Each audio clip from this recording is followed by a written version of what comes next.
Hey, this is DS Yoxheimer, and this is another edition of The Spectre. Yes, I'm still doing this. I'm going to talk about Mars. A lot of people aren't talking about space right now. I mean, there is talk about space, but mostly people are, talking about what's going on with the orange Godzilla we still have in the White House and, another investigation that went nowhere. Because they'll never tell us anything about that. But that doesn't matter. We're going to talk about Mars, and that's a lot more fun and interesting. And some of the pros and cons.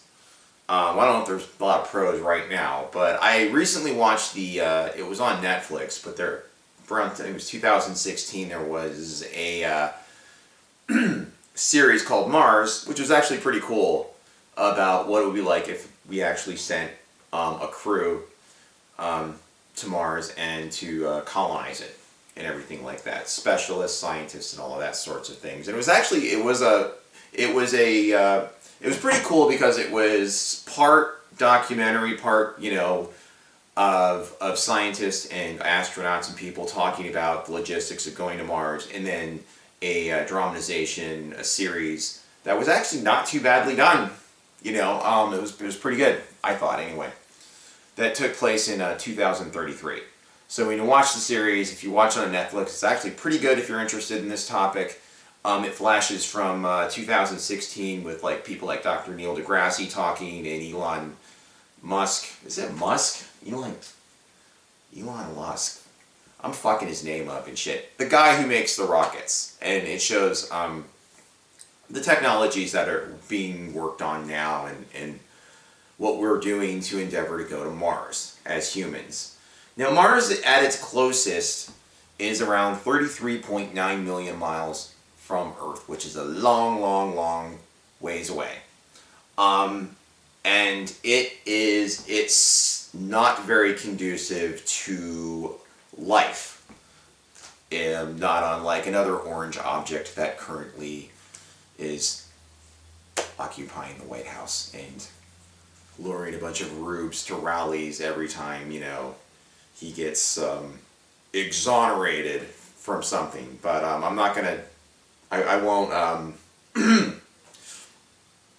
cast aspersions on Donald Trump anymore in this little video. So, as sloppy as my videos can be at times.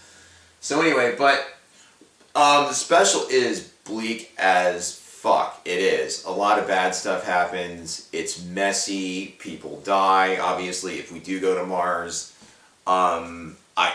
it's almost a 99% likelihood. Several members of the crew, whoever goes there, are going to get killed in the process. I mean, that's space. Space is not. It's not. We're not supposed to be there.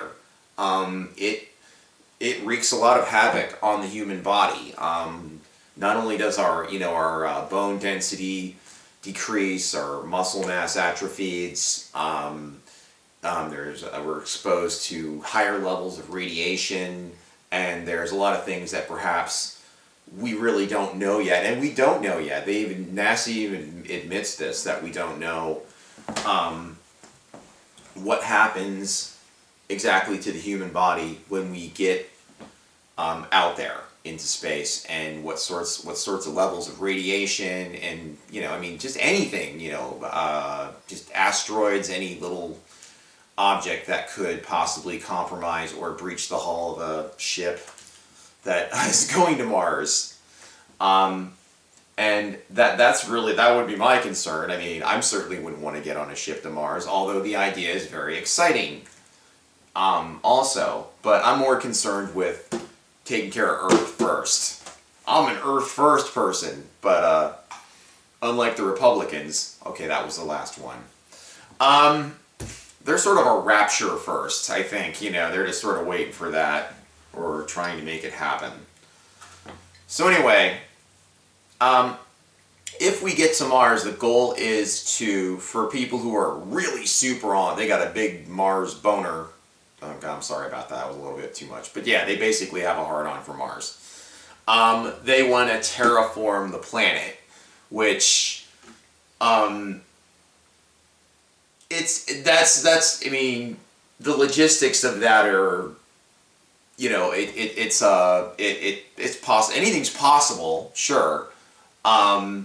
That's like stuff they would do on Star Trek, you know, when they would go save a planet, they would sort of help terraform it, and they had technologies and established technologies and ways of doing that. Right now, I mean, the problem with Mars is it's not a Goldilocks planet. We are the Goldilocks planet. Like, Venus is too close to... Venus would be Earth if if it was where Earth is, where we are. It's just hot. Mars is too far away. It's too far away from the sun to really, you know, get the benefits that we get from the sun. And it doesn't have any, I mean, there's ice, but, and there might be some microbial fossilized or organisms or something like that. I don't know whether they're fossilized. They're probably, I don't know if there's anything that's actually living that's dormant there that could be, and there very well could be. I mean, why wouldn't there be? We're here. And I don't think that would be too outlandish of a thing to think that there would be one-celled microbial organisms, primordial sort of life there on Mars that's dormant. And there might have been, you know, I mean, there was at one time it was a wetter planet. At least that's what most of us, you know, theorize it was. But going there is, I think, it would be right now in 10 years, go there. I mean, we can't, I mean, especially the way I mean, shit's going.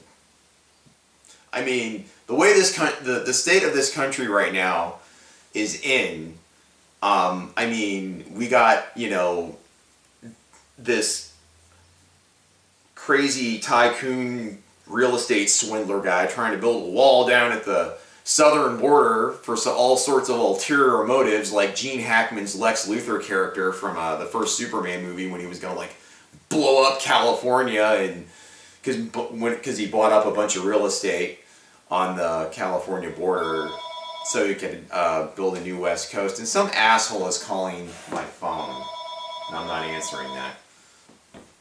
So anyway, I'm sorry I have to ignore that.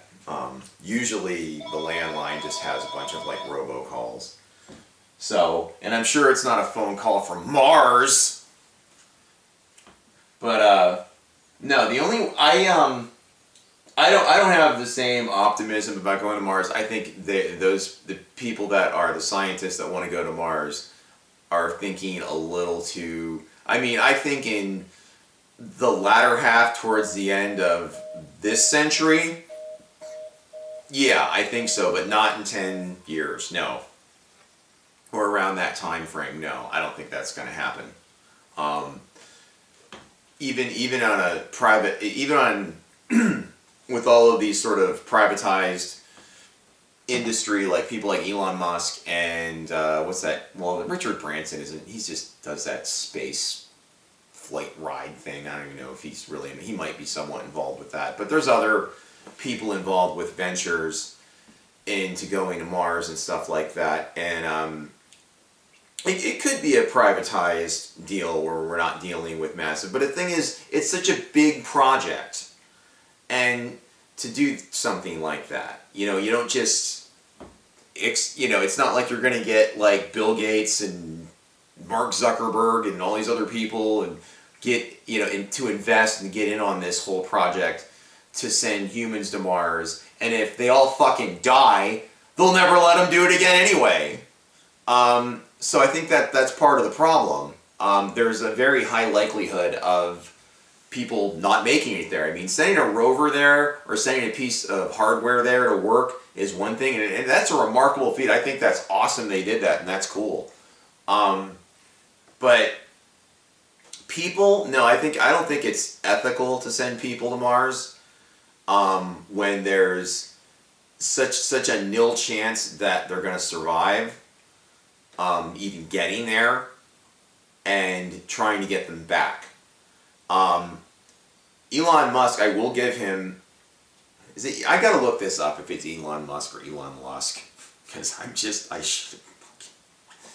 I've got notes here, and I've got a whole thing here, and I'm getting his name wrong.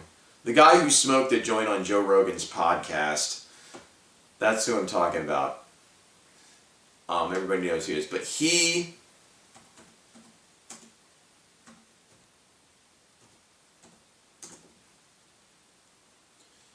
Yep, Elon Musk, I got it right. Wow, he's kind of got a very big head. Very formidable looking. Anyway, he's the CEO of Tesla. He made the electric car, the Tesla cars that people are driving around now, that are very, for the most part, very expensive. And he's the co-founder of SpaceX.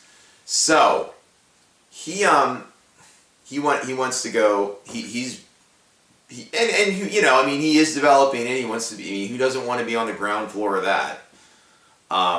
Sending people to Mars and developing the technology to do so. But he developed the first stage rocket that can come back to Earth and land and be reusable, which is basically how the astronauts who go to Mars are going to come back. The rocket's going to land, and the struts are going to come out. It's going to kind of land actually like how you'd see in those old-timey sci-fi movies where the rocket would land straight up and the struts would come out and the landing gear would come out and then it could just take off again. That's what they developed. And he did successfully get that rocket to work on Earth when he launched the rocket. The rocket that came back, the section that came back, did land successfully. And they showed that video on that Net Geo special, which was pretty cool. And it is really interesting. But with that said, I don't think ethically it's a good idea to send people to Mars until the technologies and everything are developed enough. Until we take care of this planet first. Let's not give up on Earth, okay? Can we can we still at least not give up on this planet? I mean, I think we can do something with this place, you know? Do a little spring cleaning, or not spring, I mean, that's not the right analogy, but we you know, for the future, this is the only thing, Earth is the only place that can sustain all of us, the billions of people that live on it. Mars is a place where you can only send a few people to develop ways to possibly live on there in centuries to come. I mean, it would take an estimated, I mean, there's a theory that it'll take like a century or two to like terraform Mars, or 1,000 years to terraform Mars. Well, that's a little ways off. We have a little more, we have more immediate problems and issues to address on Earth before we go to Mars. That's my thing on that. But I do think Elon Musk is great in that he did develop the electric car that only like rich people can afford. I mean, I like my Subaru Forester, but it uses gas. But it gets me where I'm going. But but it is, I mean, the thing is, the electric cars we should have had electric cars a long time ago. And we should have had, we should have been embracing green technology decades ago if we want to call ourselves the greatest nation on Earth, instead of just doing things to say we have the biggest fucking dick, which was basically what JFK's disposition was when he said, "We're going to send a man to the moon and then bring him back and put a flag there," because they didn't want the Russians putting a flag there first. So it can't just be about nationalism or ego or any of that. It has to be about leaving this planet to future generations so they can survive and live on it and have a good life on it. Like we've enjoyed and stuff like that, and we take for granted and have taken for granted. And we should have been better stewards and custodians of this planet for a long time, and we weren't. And I think that's really the lesson to be learned here with all of this. But this has been another edition of The Spectre. This is just basically my opinion and my view about going to Mars. Personally, I'll go to space when they make one of them. That's the, If you can see that, I'm pointing at the NASA hat, am I? oh, the Starship Enterprise. So I'll go on that, but you know, where they have like a, you know, like a freaking bar where people can hang out and a holodeck and stuff like that. But I you know, I don't, but I'm not, I am pro space exploration in that looking out there into the universe, like with the Hubble telescope and probes and things like that. But I'm not for sending people out there to die horribly. We've had astronauts die horribly in the space shuttles because of the way they were made, and it was just, you know, that was inexcusable, and all of that. But anyway, if you want to learn more about Mars, go the fuck online. I'm not an expert. But there's just plenty of resources, and it is interesting. It's an intriguing idea to do so, but until then, I think it's just a bit of a fantasy. But this has been another edition of The Spectre. I'm D.S. Jacksheimer. I'm not an astronaut, but if you go to Target, you can buy a freaking one of these hats and make you look like one. So, take care.